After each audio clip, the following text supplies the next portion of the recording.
Tuamini nguzo ya 6, mpango wa Mungu. Wanaotaka kwenda kuandamana, maana yake wametiania ya kwenda kupingana na mpango wa Mungu. Tumngoe Mama Samia, Mungu kamteua, unasema wewe hatukutaki, tunaleta wa kwetu. Maana yake unapingana na nguzo ya 6, alafu unajiita Muislamu. Lazima uamini mpango wa Mungu, kadari.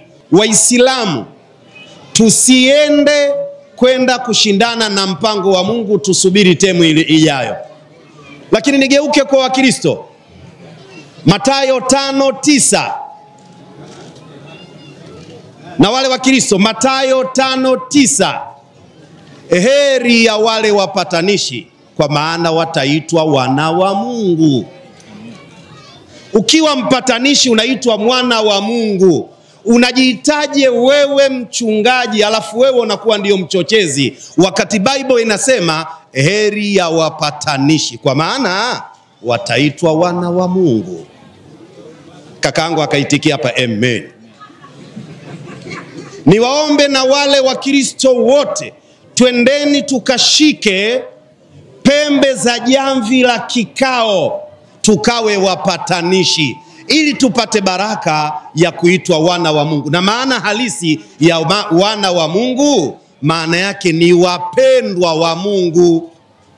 Ingekuwa kwenye sheria, babu yangu, rafiki yangu, chawa wangu Sheikh Jongo wana kitu katika sheria wanaita qiyas wa aksi. Kama wapatanishi wataitwa wana wa Mungu, wapendwa wa Mungu, wachochezi wataitwa nani? Wapinzani wa Mungu. Kama wewe Mkristo wa kweli uko tayari kuitwa mpinzani wa Mungu, hizi ndo shukurani zangu. Na kuombeni kila mmoja, na kama tunaitakia heri nchi yetu, Mheshimiwa Rais kasema njooni tukae tujadili, tufanye maridhiano. Wataalamu wa somo la tarbia wana maneno yao, wanasema maniddaa bima laysa fihi kadhabathu shawahidul imtihani. Anayejisifia kwa mambo ambayo hana ujuzi nayo, msipate tabu, mpeni majaribio. Akisema ye mtaalamu wa mpira kuliko Pakome, mpeni apige danadana 30, tutapata najibu anaweza kweli.